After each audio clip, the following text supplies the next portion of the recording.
मनुष्य योनि का भोग। एक दरिद्र ब्राह्मण यात्रा करते करते किसी नगर से गुजर रहा था।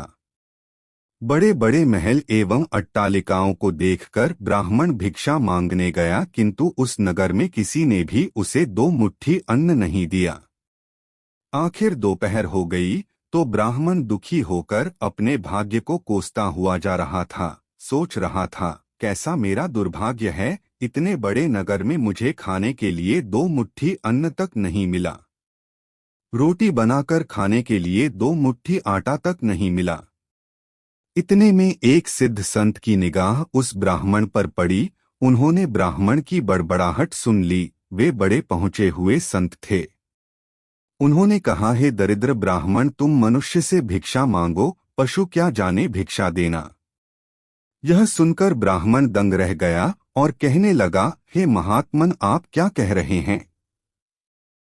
बड़ी बड़ी अट्टालिकाओं में रहने वाले मनुष्यों से ही मैंने भिक्षा मांगी है। महात्मा बोले, नहीं ब्राह्मण, मनुष्य शरीर में दिखने वाले वे लोग भीतर से मनुष्य नहीं हैं। अभी भी वे पिछले जन्म के हिसाब से ही जी रहे हैं। कोई शेर की योनि से आया है तो कोई कुत्ते की योनि से आया है। कोई हिरण की योनि से आया है तो कोई गाय या भैंस की योनि से आया है। उनकी आकृति मानव शरीर की जरूर है, किंतु अभी तक उनमें मनुष्यत्व निखरा नहीं है, और जब तक मनुष्यत्व नहीं निखरता तब तक दूसरे मनुष्य की पीड़ा का पता नहीं चलता। दूसरे में भी मेरा प्रभु ही है, यह ज्ञान नहीं होता। तुमने मनुष्यों से नहीं, पशुओं से भिक्षा मांगी है। ब्राह्मण का चेहरा दुख व निराशा से भरा था। सिद्ध पुरुष तो दूरदृष्टि के धनी होते हैं। उन्होंने कहा, देख ब्राह्मण, मैं तुझे यह चश्मा देता हूँ, इस चश्मे को पहन कर जा और कोई भी मनुष्य दिखे उससे भिक्षा मांग, फिर देख क्या होता है।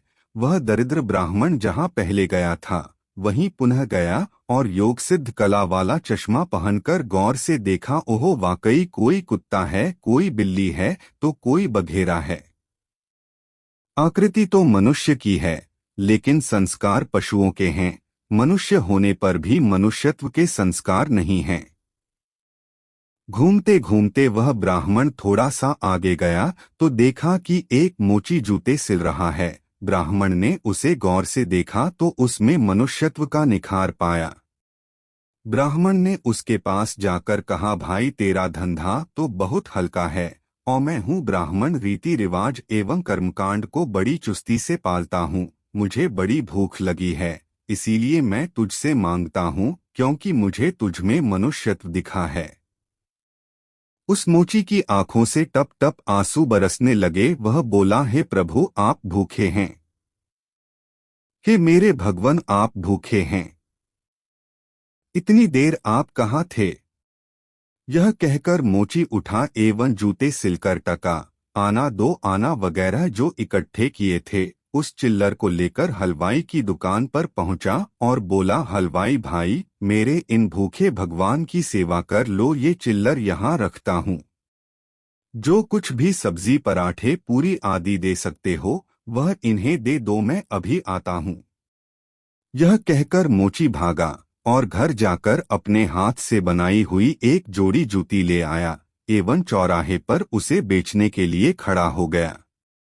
उस राज्य का राजा जूतियों का बड़ा शौकीन था। उस दिन भी उसने कई तरह की जूतियां पहनी, किंतु किसी की बनावट उसे पसंद नहीं आई तो किसी का नाप नहीं आया। 2-5 बार प्रयत्न करने पर भी राजा को कोई पसंद नहीं आई तो राजा मंत्री से क्रुद्ध होकर बोला, अगर इस बार ढंग की जूती लाया तो जूती वाले को इनाम दूंगा, और ठीक नहीं लाया तो मंत्री के बच्चे तेरी खबर ले लूंगा। दैव योग से मंत्री की नजर इस मोची के रूप में खड़े असली मानव पर पड़ गई, जिसमें मानवता खिली थी, जिसकी आंखों में कुछ प्रेम के भाव थे, चित्त में दया करुणा थी। ब्राह्मण के संग का थोड़ा रंग लगा था। मंत्री ने मोची से जूती ले ली एवं राजा के पास ले गया।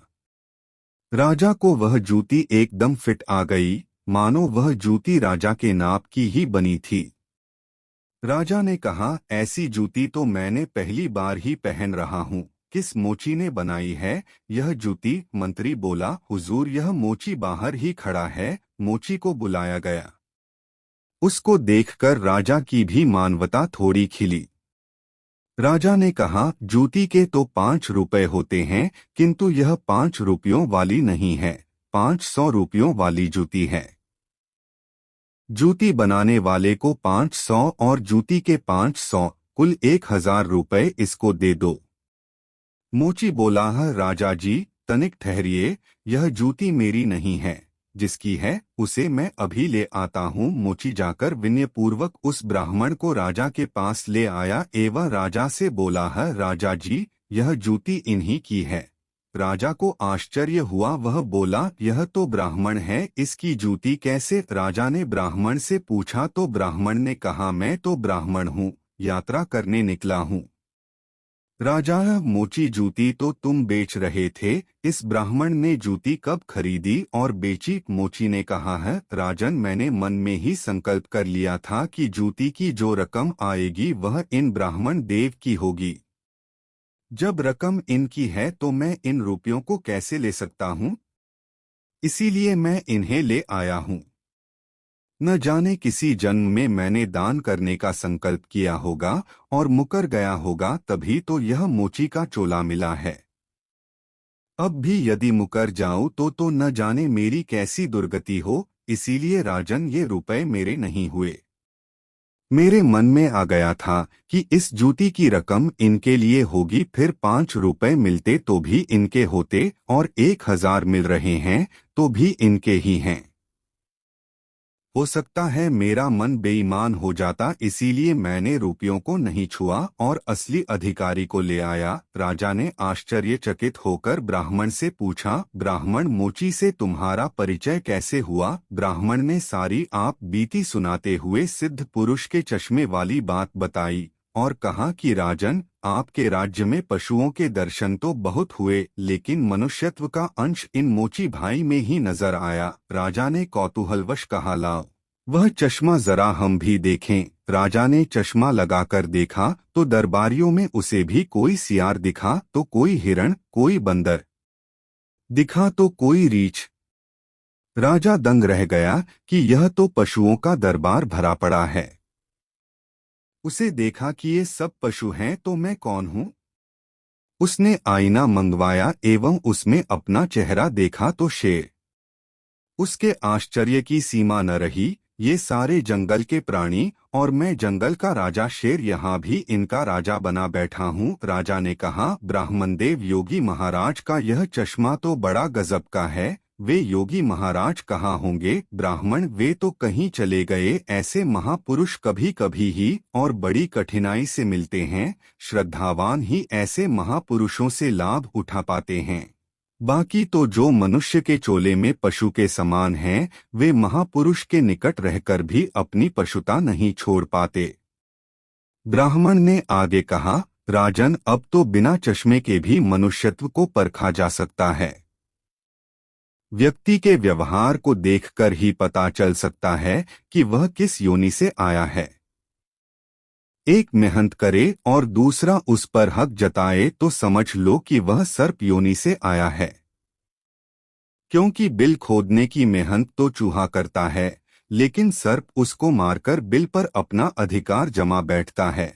अब इस चश्मे के बिना भी विवेक का चश्मा काम कर सकता है और दूसरे को देखें उसकी अपेक्षा स्वयं को ही देखें कि हम सर्पयोनि से आए हैं कि शेर की योनि से आए हैं, या सचमुच में हम में मनुष्यता खिली है।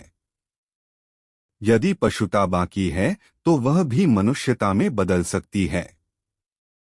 कैसे गोस्वामी तुलसीदास जी ने कहा है, बिगड़ी जन्म अनेक की, सुधरे अब और आजू तुलसी होई राम को, राम भजी तजी कुसमाजू।